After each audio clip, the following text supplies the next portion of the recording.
వర్ధనాపురం రాజ్యాన్ని పాలిస్తున్న రాజు విశ్వవర్ధన్ తన జ్ఞానం, ధైర్యం మరియు న్యాయతకు ప్రసిద్ధి చెందాడు. ఒకరోజు రాజభవనంలో పెద్ద ఉత్సవం జరుగుతున్న సమయంలో రాజు సింహాసనంపై కూర్చుని ఉండగా మంత్రి, సామంతులు మరియు ప్రజలతో ముట్టడించబడి ఉన్నాడు. అతని పాలనను గౌరవించడానికి ప్రజలు అక్కడికి చేరారు. ఉత్సవాలు సాగుతున్నప్పుడు ఒక అనూహ్య విషాదం సంభవిస్తుంది. అతి దగ్గరలోని పొదల నుండి ఒక విషసర్పం బయటకు వస్తుంది.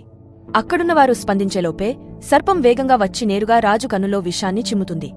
విషం వేగంగా వ్యాపించి రాజు తట్టుకోలేని నొప్పితో అంధుడిగా మారతాడు. రాజదర్బారం అంతా గందరగోళంలో పడిపోతుంది. రాజుని తక్షణమే తన గదికి తీసుకెళ్లి విషసర్పాన్ని రక్షకులు చంపి రాజవైద్యులకు తక్షణమే కబురు పెడతారు. రాజ్యంలో ఉన్నత వైద్యులు, వైద్య నిపుణులు కూడి వచ్చి రాజును పరీక్షిస్తారు. కాని ఆయా వైద్యాలు పనిచేయలేదు. ఆ విషం చాలా తీవ్రంగా ఉందని, రాజు చూపు తిరిగే రాలేదని ఆచార్య వైద్యనాథ్ అనే రాజవైద్యుడు నిర్ధారిస్తాడు. అతని పరీక్ష తరువాత దూరంగా ఉన్న నవతీర్థ ద్వీపంలో పెరుగుతున్న అరుదైన మూలిక మాత్రమే రాజు అంధత్వాన్ని నయం చేయగలదని చెప్పాడు. ఆ మూలిక ప్రబలమైన విషాలను సమూలంగా నివారించగలదు, కాని అది ప్రమాదకర జీవుల చేత రక్షించబడుతుంది మరియు ఆ ప్రయాణం ప్రాణాంతకమై ఉంటుంది. రాజు ఏకైక కుమారుడైన ఆదిత్యుడు ముందుకు వస్తాడు. తండ్రి పట్ల ప్రేమతో మరియు రాజానికి విధి పట్ల నిబద్ధతతో అతను ఆ మూలికను వెతికి తెచ్చి తన తండ్రిని రక్షించాలనే ప్రతిజ్ఞ చేస్తాడు. మంత్రి ఆ వైద్యుడు చెప్పిన ప్రమాదాల గురించి హెచ్చరించినా ఆదిత్యుడు తన నిర్ణయంలో నిలకడగా ఉంటాడు. తన ప్రయాణానికి ముందు ఆచార్య వైద్యనాథ్ ఆదిత్యునికి పవిత్రమైన పటాన్ని అందజేస్తాడు. అది నవతీర్థకు వెళ్లే మార్గం మరియు ఎదుర్కొనే సవాళ్లను వివరంగా చూపిస్తుంది. అలాగే కదలికలను కాపాడే దివ్యశక్తితో పూసిన రక్షణ తలిస్మాన్ను కూడా ఇచ్చి, ఓ రాజకుమారుడా, ఈ ప్రయాణం నీ బలాన్ని, మనస్సును, హృదయాన్ని పరీక్షిస్తుంది అని వైద్యనాథ్ హెచ్చరిస్తాడు. ఎదురుచూసే కష్టాలను తొలగించేందుకు సంకల్పం నింపుకున్న ఆదిత్య గౌరవంగా నమస్కరిస్తాడు. తన తండ్రి ప్రాణం ప్రమాదంలో ఉండగా, రాజ భవిష్యత్తు ఇంకా అనిశ్చితంగా ఉండగా ఆదిత్యుడు తన ప్రయాణం కోసం సిద్ధమవుతాడు. తెల్లవారుజామున రాజసభ మొత్తం ఆయనకు వీడ్కోలు చెప్పేందుకు చేరుతుంది. వర్ధనాపురం ప్రజలు తమ ప్రియమైన రాజును రక్షించేందుకు యువరాజు పయనిస్తున్నప్పుడు తీవ్రతతో కూడిన వాతావరణం రాజకోటను నింపుతుంది. కొందరు విశ్వసనీయ సైనికులతో పాటు యువరాజు ఆదిత్యుడు తన శౌర్యయాత్రను ప్రారంభిస్తాడు. ఇది ఒక ప్రమాదకరమైన మరియు వీరపరాక్రమమైన ప్రయాణానికి నాంది. విశ్వాసంతో కూడిన సైనికులతో పాటు అడవిపాటలు, కొండతెగల మీదుగా ప్రయాణిస్తుండగా తన తండ్రి ధైర్యాన్ని మరియు తనపై ఉన్న బాధ్యతను గుర్తు చేసుకుంటాడు. అనేక రోజుల ప్రయాణం తర్వాత వారు మొదటి పెద్ద అడ్డంకి వద్దకు చేరుకుంటారు. అది రిష్నది అనే మహానది. ఇది ఘోరమైన చక్రవాతాలతో, అల్లతో కూడిన ప్రవాహం, అనేకమంది ప్రాణాలను బలిగొన్నది. పవిత్ర పటం ఆ నదిని దాటి నావతీర్థ మార్గం కొనసాగించాల్సిన అవసరం ఉందని సూచిస్తుంది. నది ప్రకృతి భయంకరమైనదిగా ఉంటుంది. ధాటిగా ప్రవహిస్తున్న నీటి శబ్దం, మధ్యలో చక్రవాతం ఉగ్రంగా తన్నుకుంటూ అడ్డుకోవలేనిదిగా కనిపిస్తుంది. సైనికులు నది భయంకరాన్ని చూసి వెనక్కి వెళ్లాలని సూచిస్తారు, కాని ఆదిత్య వెనుకడుగు వేయకూడదని నిశ్చయించుకున్నాడు. ముందుకెళ్లి నీటి దేవత నదియకు ప్రార్థిస్తాడు. ఆమె నదిని నియంత్రిస్తుందని నమ్ముతారు. తదనంతరం నీటి ఉపరితలం అల్లతో కంపిస్తుంది మరియు మబ్బుల మధ్యనుంచి నీటి దేవత నదియా వెలువడుతుంది. ఆమె ప్రవహించే నీటితో చేసిన అత్యంత శోభనైన రూపంలో కనిపిస్తుంది. ఆమె గంభీరమైన స్వరంలో మాట్లాడుతుంది. రాజకుమార ఆదిత్య, నువ్వు నా నీటిని దాటడానికి ఎందుకు ప్రయత్నిస్తున్నావు? ఈ నది అతివేగంలో ఉన్న పరీక్షల గుమ్మం. ప్రతిభావంతులు మాత్రమే దాటి వెళ్లగలరు. తన తండ్రి చూపును తిరిగి తెచ్చేందుకు, రాజ్యాన్ని రక్షించేందుకు, నావతీర్థ సుగంధద్రవ్యాన్ని తెచ్చేందుకు సాగుతున్న తన యాత్ర గురించి ఆదిత్య గౌరవంగా వివరిస్తాడు. నదియా ఆ మాటలు శ్రద్ధగా విని, కాని నది దాటేందుకు ఒక త్యాగం చేయాల్సిన అవసరం ఉందని హెచ్చరిస్తుంది. విలువైనదేదైనా సమర్పించమని కోరుతుంది. ఆదిత్య ఆశ్చర్యపోతాడు. ఆయన విశ్వాసపాత్రులైన సైనికులు తమ ప్రాణాలను సమర్పించడానికి సిద్ధంగా ఉంటారు, కాని ఆదిత్య తన యాత్ర కోసం ఎవరిని త్యాగం చేయించాలనుకోడు. ఎంతో ఆలోచించిన తర్వాత తన శారీరక బలం మరియు శక్తిని సమర్పించాలనుకుంటాడు.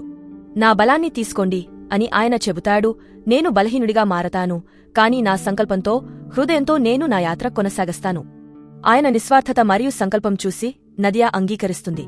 ఆమె ఆదిత్య శక్తిని తీసుకోగానే ఆయన శారీరకంగా బలహీనుడిగా మారతాడు, కాని ఆయన దృఢ సంకల్పంతో నిలబడతాడు. అప్పుడు నదియా, నీతో ఉన్నవారు ముందే నది ఉధృతికి భయపడి వెనుదిరిగే ఆలోచనలో పడ్డారు, అంచేత వారికి నీతో దాటే అవకాశం లేదు, కాబట్టి నీ ఒక్కడివే దీన్ని దాటవలెను అని ఆజ్ఞాపించగానే చక్రవాతం శాంతంగా మారుతుంది. నీరు పక్కకు జరిగి ఆదిత్యకు సురక్షిత మార్గం ఏర్పడుతుంది.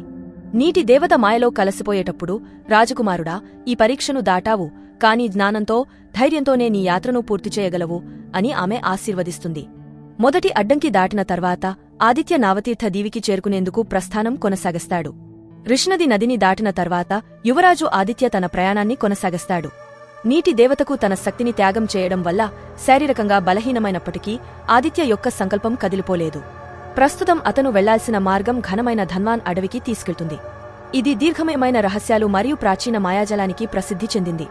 అడవిని చేరువగా చూసుకుంటున్నప్పుడు దట్టమైన పొగ చుట్టుముట్టుతుంది.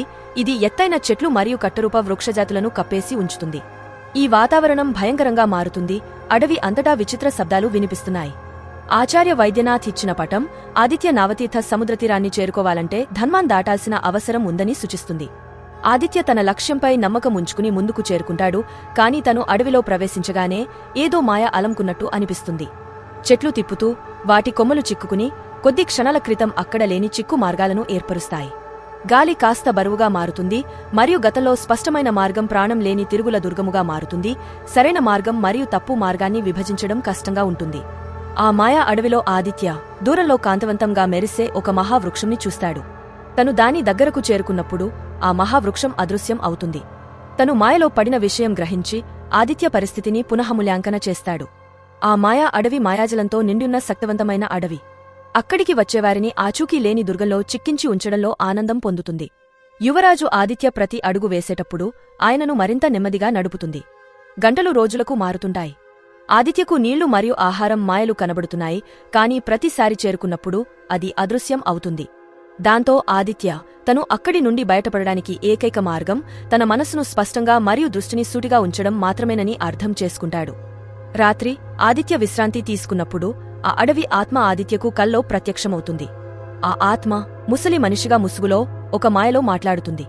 ఆ ఆత్మ నవ్వుతూ, నా పేరు రక్షురా, ఈ అడవి నాదే అని భయంతో నిండి ఉన్న మనస్ కేవలం మాయలు మాత్రమే చూడగలదు. అనుమానంతో బాధపడిన హృదయం తిప్పుతూ ఉండే మార్గం వైపు తీసుకుపోతుంది.